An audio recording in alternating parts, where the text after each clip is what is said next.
We're going to do another advanced type bowl.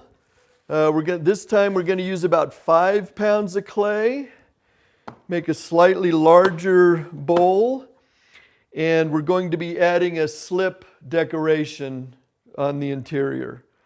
So let's just, we're going to make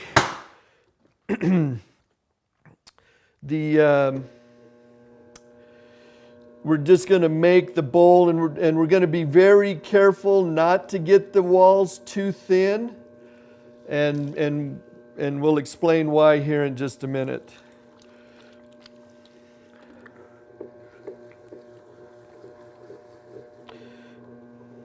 So we're using the stony white clay.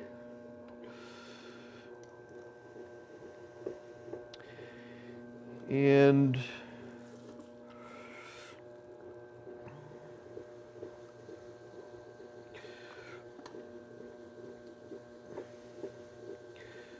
we're going to get it centered, and then we're going to center it just a little bit wider so that we can open it up a little more.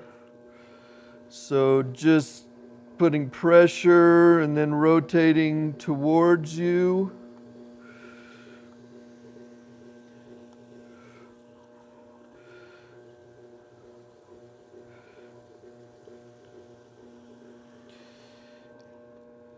Okay, so just like on our other bowls, when we open up, we're going to make sure that we leave a good healthy 1/2 inch, almost to 3/4 of an inch.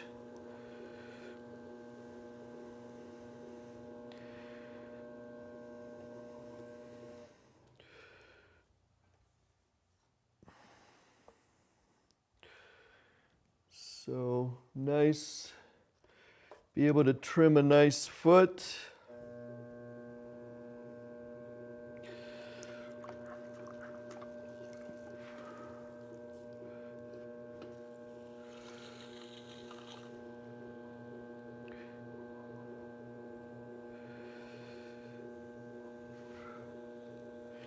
Leaving a nice bead for the rim.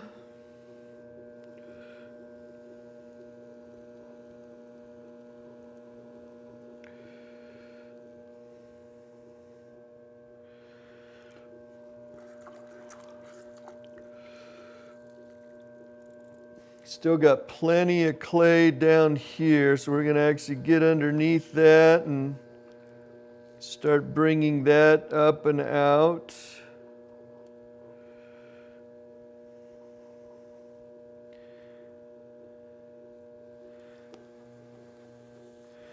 Now on this last pull, I think to just give it just a little bit more volume,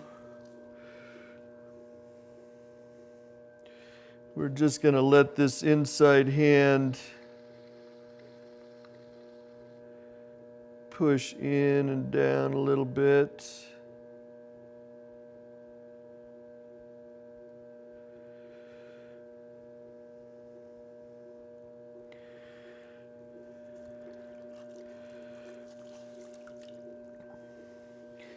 Then once again, if you need to just double check, maybe make sure that you're getting the kind of curve that you want, just come with the rib at an angle and go all the way down to the base.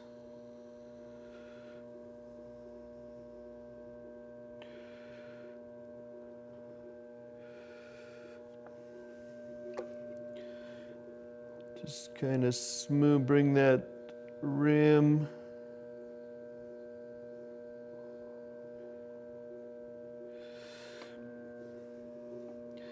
If you are getting a little bit of a wobble, you might, rather than going with the rounded edge of the rib on the inside, you can take the square edge and just kind of come out and maybe redefine and bring back and up a little bit if you're starting to get a little too much of a wobble.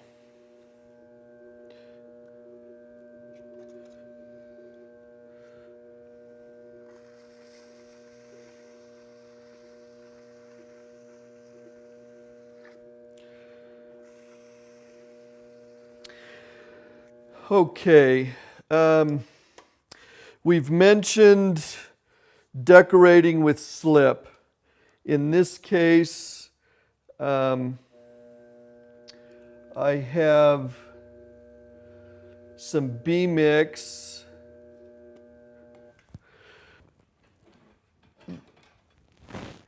And I've mixed it up about the consistency, what I refer to as about cake frosting. Got some fairly thick slip here. And I'm just going to apply that all on the interior of this bowl. And then we're going to decorate with it. So we're just going to have the wheel spinning slowly. I'm going to get a good handful and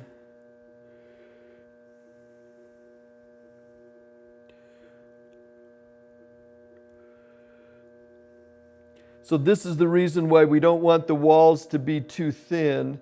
This could actually add enough moisture that it could just rehydrate and the walls could just collapse. So when you're putting it on there, just decorating with your fingers can make an interesting pattern. What I usually like to do is, now that I've got it on there fairly thick, I'm just going to come back with the metal rib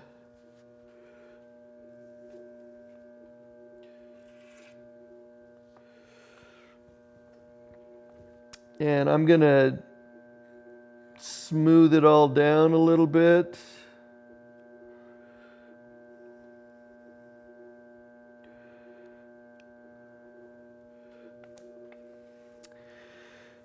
And now I'm just going to decorate with the rib. I'm just going to try and get a little bit of a shake. And as I'm going out, to me it kind of references either a flower or maybe a seashell is the reference that I'm familiar with. So I'm just going to start right at the very base. And as I'm just moving, and just come all the way up. So rather than have it just be kind of nondescript up here at the rim, I'm going to go ahead and smooth out the rim. And then as I do that, I'm going to press in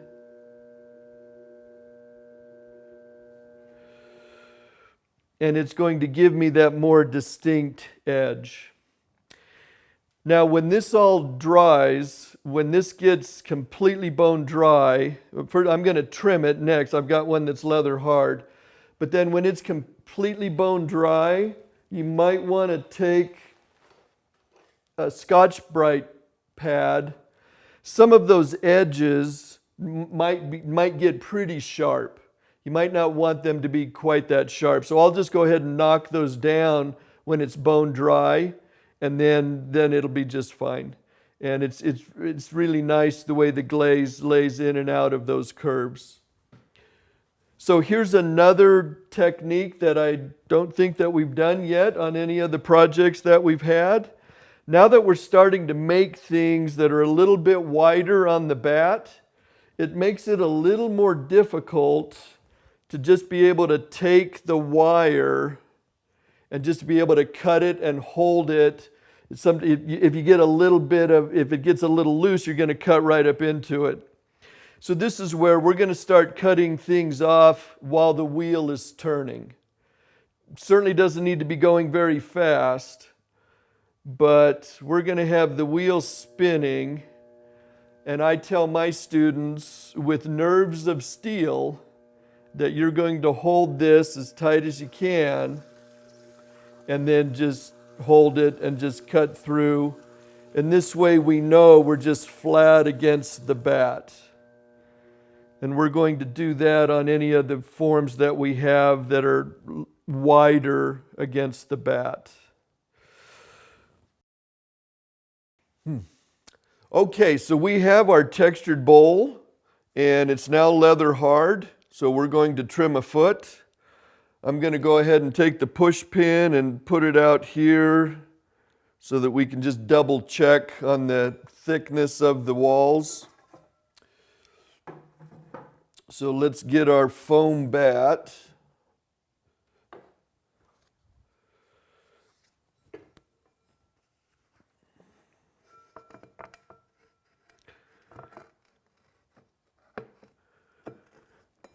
Get that in place.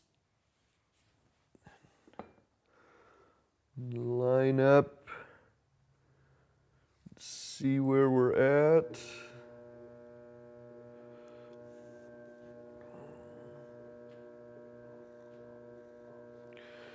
So where the mark is made, you want to push a little bit away from the mark.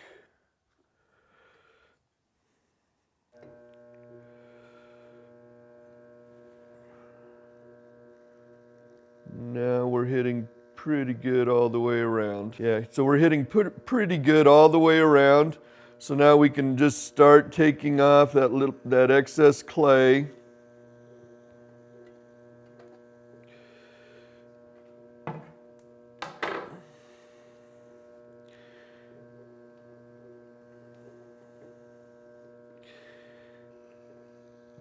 And if we left a good healthy 1/2 inch, we can come in and be able to trim a nice high foot.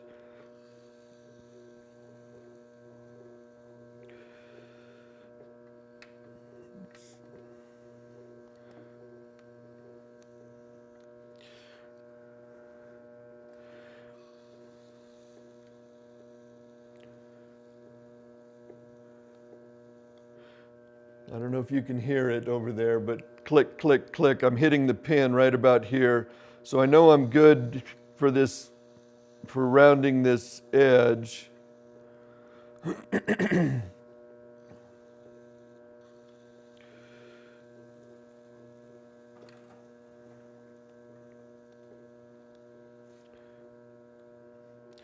now if we're coming in and defining the foot, we're going to just cut straight down.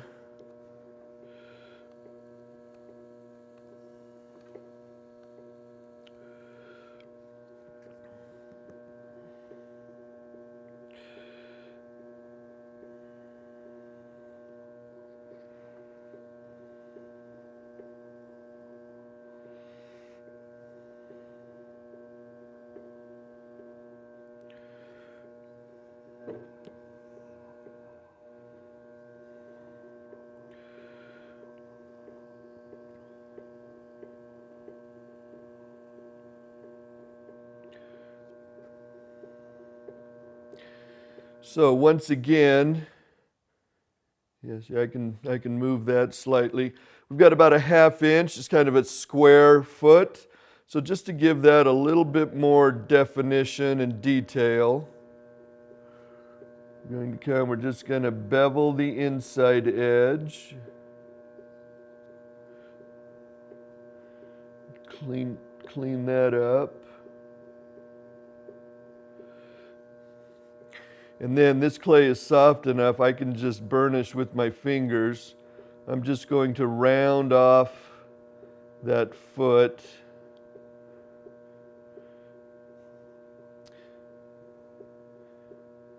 Just to mirror what we have going on the rim, and also just for function, coming in and out of the cupboard.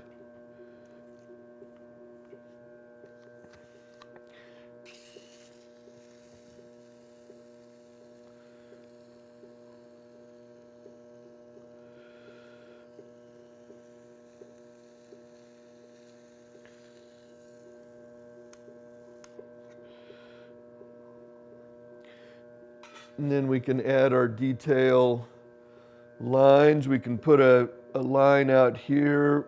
That'll be for our dry foot for glazing. And just a little detail mark.